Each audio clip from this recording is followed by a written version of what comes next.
প্রিয় দর্শক আসসালামু আলাইকুম। এমএস কিচেন ইউটিউব চ্যানেল থেকে সবাইকে ওয়েলকাম জানিয়ে আজকের এপিসোডটি শুরু করছি।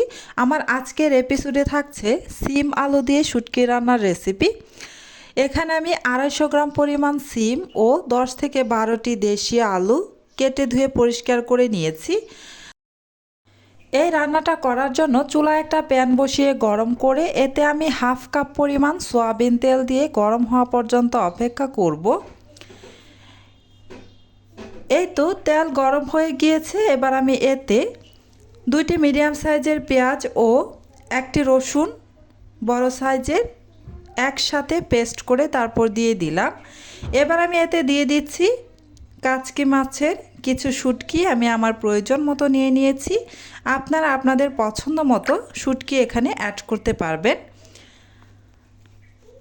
এবার কিছুক্ষণ নেড়ে চেড়ে আমি কিছুক্ষণ ভেজে তারপর এতে আমি একটি বড় সাইজের টমেটো ছোট ছোট কিউব করে কেটে তারপর দিয়ে শুটকি আর পেঁয়াজ রসুনের পেস্টের সাথে বেশ ভালোভাবে নেড়ে চেড়ে কিছুক্ষণ ভেজে নিব, প্রায় 1.5 মিনিটের মতো।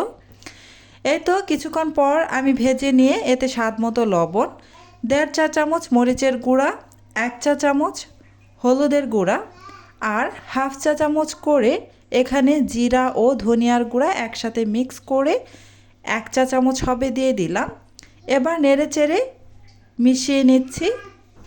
এখন এই মশলাটা কষানোর জন্য এখানে হাফ কাপ পরিমাণ পানি দিয়ে নেড়ে চেড়ে আবারও একটু মিশিয়ে দিলাম।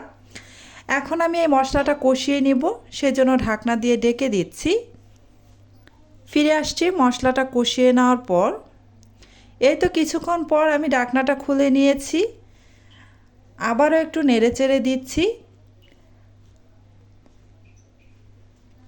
আমার মশলাটা বেশ ভালোভাবে কষিয়ে নেওয়া হয়ে গিয়েছে, দেখতেই পাচ্ছেন মশলা থেকে তেল ছেড়ে দিয়েছে। এবার আমি এতে কেটে ধুয়ে পরিষ্কার করে রাখা সিম ও আলু দিয়ে দিচ্ছি। এখন মশলার সাথে সিম আলু খুব ভালোভাবে নেড়ে চেড়ে মিশিয়ে নিব।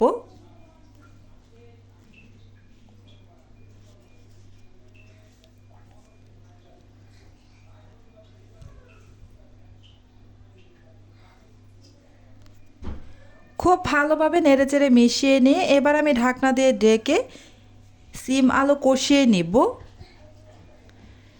কিছুক্ষণ পর ঢাকনাটা খুলে নিচ্ছি। এবার একটু নেড়ে চেড়ে দিচ্ছি।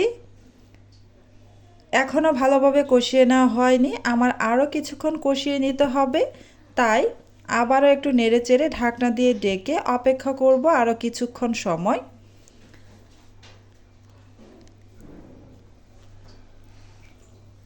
কিছুক্ষণ পর আবারও ঢাকনাটা খুলে নিয়েছি। এবার একটু নেড়ে চেড়ে দিচ্ছি। সিম আলু আমার বেশ ভালোভাবে কষিয়ে নেওয়া হয়ে গিয়েছে, প্রায় 80% মতো আমি সিদ্ধ করে নিয়েছি কষানোর মাধ্যমে। এবার আমি এতে গরম পানি দিয়ে দিচ্ছি। এখানে আমি টসটসা গরম পানি দিয়ে দিলাম প্রায় 1 কাপের মতো। এবার নেড়ে চেড়ে দিচ্ছি। এখন আমি ঢাকনা দিয়ে ঢেকে অপেক্ষা করব এই পানিটা শুকিয়ে যাওয়া পর্যন্ত।